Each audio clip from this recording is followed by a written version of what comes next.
Majelis Kehormatan Mahkamah Konstitusi menilai Hakim Anwar Usman melakukan pelanggaran berat dan dicopot dari jabatan Ketua Mahkamah Konstitusi buntut putusan usia Capres-Cawapres. Hal itu dikatakan oleh Ketua MK Jimli Asyadiki saat membacakan amar putusan dalam sidang di Gedung MK Jakarta pada Selasa 7 November 2023 petang. MK menilai Anwar Usman terbukti melakukan pelanggaran kode etik dan perilaku hakim konstitusi. Selain itu, MK juga menjatuhkan sanksi teguran lisan kepada 9 hakim konstitusi yang memutus perkara terkait usia Capres-Cawapres.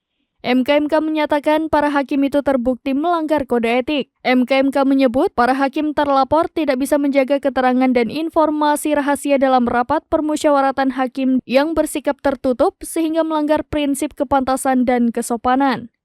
Sebelumnya, Mahkamah Konstitusi mengabulkan gugatan terkait batas usia Capres-Cawapres melalui sidang pleno putusan yang digelar di Gedung MK Jakarta pada Senin 16 Oktober 2023 lalu.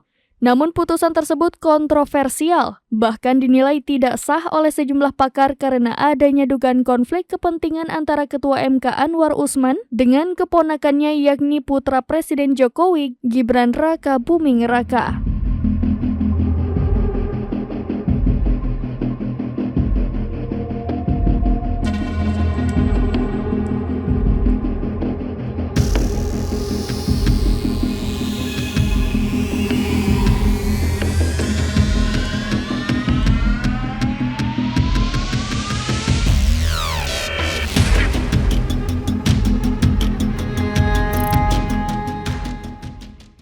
Download Tribun X sekarang, menghadirkan lokal menjadi Indonesia.